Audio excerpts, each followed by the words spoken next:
कथारे अछि बाघ केबे घास खाएनी अर्थात मांसाशी प्राणी केबे मांस छड़ा आउ किछि ग्रहण करन थाए। आम देशरे थिबा मंदिर और तीर्थस्थल मानकर अनेक रहस्य रही। एभଳି किछि रहस्य घटना रही आज भी लोक मानकु आश्चर्य करुछि। केरलर कासरगोड अंचल अनंतपुर नामक एक मंदिर रही जेउठारे एक कुंभीर रही से पुणी शाकाहारी। कथाटा आपनकु आश्चर्य लागुथिबो हेले कथाटा पूरा पूरी सत। अनेक वर्षरू एही मंदिरर रक्षणाबेक्षण दायित्व रही कुंभीर। बेबिया नामक एही कुंभीर को मंदिरर पूजारी मध्य कहिथांती। एही बेबिया कुंभीरटी गोटे शाकाहारी कुंभीर थिबा बेले अनेक वर्षरू एही मंदिर रही। बेले बेले बेबिया मंदिर भितर को चली आसी थाए किंतु कहार किछि क्षति करन थाए।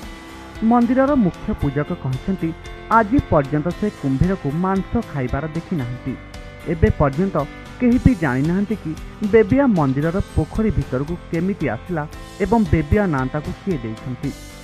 सेठारे किछि लोकंको कहबा अनुसार कुंभीरटी 70 वर्षରୁ अधिक समय हेला मंदिर रे रही आसीछि।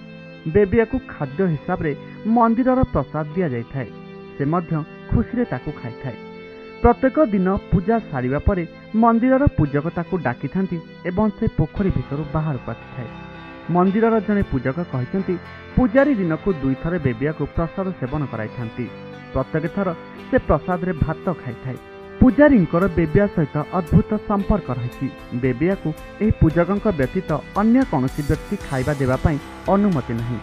मुख्य पूजक पोखरी कूल को आसिबा मात्रे बेबिया मध्य सेठाकू आसिथाए एवं प्रसाद खाई पुणी पलाइथाए। अनंतपुर एही मंदिर रे अनंत पद्मनाभ प्रभु रहिछंती जे कि विष्णुकर गोटे अवतार बोली कहा जाय थाए। Bureau report Konark news.